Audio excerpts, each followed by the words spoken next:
the Nerd O'Clock News. Q Apple 2021.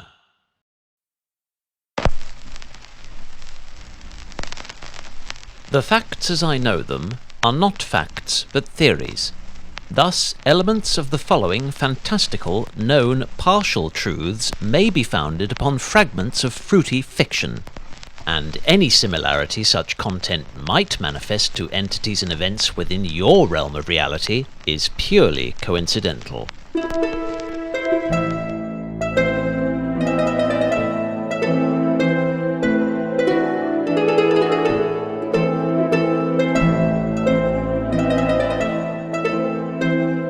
Loquacious leakage.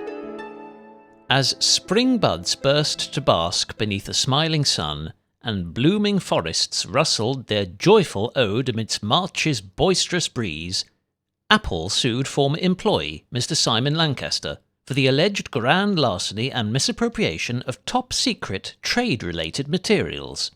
It's funny how there's only ever one picture of these people and the quality is always rubbish. I mean, look, seriously, I searched and scoured for over half an hour and this is all Google came up with. Now, no ranting segues, please. On with the story. Pardon me.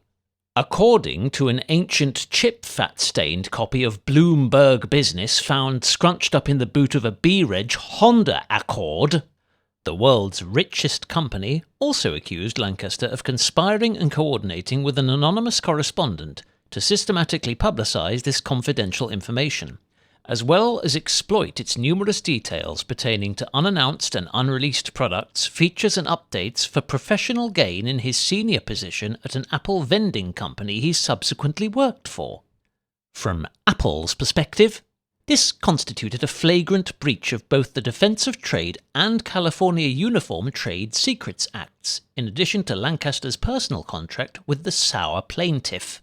Somebody vaguely resembling Tim Cook's aborted waxwork ostensibly stated, "This insidious and malicious violation of Apple's divine doctrine has profoundly scarred the pride of our devoted workforce and represents a despicable slur against their peerless loyalty and infallible team spirit. Every one of our pioneering creations stems from an intuitive combination of the brand's unique design philosophy and revolutionary engineering that we consider sacred to the New World Orchard and all of its fully paid-up advocates. This rogue recruit not only betrayed our trust and abused our goodwill, but did so with the aid of Apple's own products, making them a pathological abuser of life-enhancing technology and a pernicious danger to the society that depends on it. These heinous crimes against humanity must not go unpunished." Oh, just puke up another iPhone, will you? And make sure the next version of iOS drains the battery quicker when we listen to music on anything other than Airhead pods. And please remember to include a native app telling us when our stress levels are higher than the average Spotify subscribers and how to put one bloody foot in front of the other or not miss the next episode of yet another sad... Please, what's a sad? A social awareness drama. Which is what exactly? A TV series written specifically to enlighten and educate its audience of endemic societal prejudices and interpret their detrimental effects in a contemporary and diverse style. Could you give some examples? The Morning Show, The Good Fight from Season 2 onwards, Jimmy Kimmel Live. But I like all those. Yes, so do I. But they are sads. Why? Just because the content either conflicts with or fails to rationalise your specific preconceptions regarding the subject it's addressing? No, because the content's primary purpose is to expunge such preconceptions. Yes, I'm not sure I agree. And I'm not sure I care. A purported but nameless associate of the uncorroborated correspondent commented, Am I honestly supposed to feel sympathy for just another corporate carnivore with a history of hostile patent hoarding, extortionate commission rates, a monopolistic contempt for small businesses, and proprietizing third-party repair ventures off the face of a planet that it pretends to care about. Before proceeding any further, please accept my humble apologies for the sudden change in ambience, tone, timbre, frequency response, proximity effect, sibilance, and all other things of significance to those blessed or cursed with hypersensitive hearing. At painfully fleeting notice, I've been forced to switch microphones from a large diaphragm dynamic to a small diaphragm headset-mounted condenser, and have yet to try and simulate the former's soundstage via some subtle post-session equalization. Not that I could ever fool the kinds of folks who would have noticed the change in the first place, so perhaps I won't bother. And yes, my dear Yossi, that's you I'm talking to. Colour me copyright.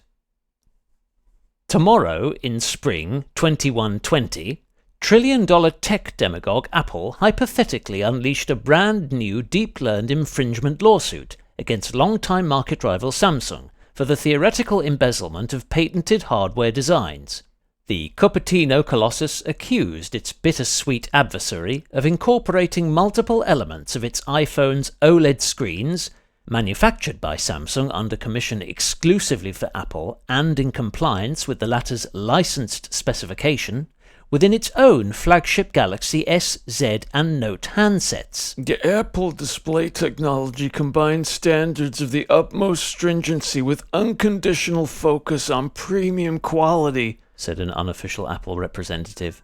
The innovations they harbor guarantee the seamless and intuitive execution of wide color gamuts and sharp contrast ratios, shades and luminance of such alluring richness and scintillating vibrancy are unique features of our trademarked Retina panels, and unparalleled by any competing brand of smartphone, tablet, or monitor.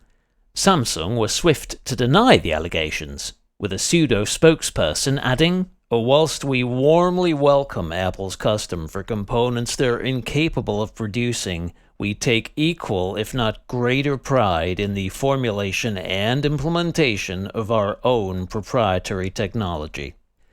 As a consequence of this, and subsequent unresolved exchanges, an advanced testing facility was constructed by a group of expert freelance engineers, themselves appointed by an independent arbitrator, and select executives from both companies, alongside senior employees from their respective design and development divisions, were invited to participate in an anonymous inspection, whereby a selection of Apple's and Samsung's displays were placed randomly alongside each other, but with no chassis or branding present.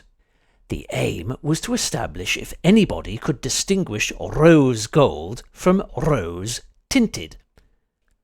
Apple asserted that such a test was unwarranted, since it already retained evidence of Samsung's infringement, though this supposed proof was later discovered to derive from a viral video created by popular YouTube leak pisser Larry Shatsworth, who himself was spoon-fed the story by a disgruntled senior Samsung staff person, who had confessed to committing the offence on the morally justified premise that they'd felt compelled to pilfer Apple's panels in order to protect millions of vulnerable Samsung customers from the soul-crushingly shallow, non-true tones of slightly darker than Tim Cook's hair white, which would have polluted the native screens of the firm's then unreleased Galaxy S22 Ultra.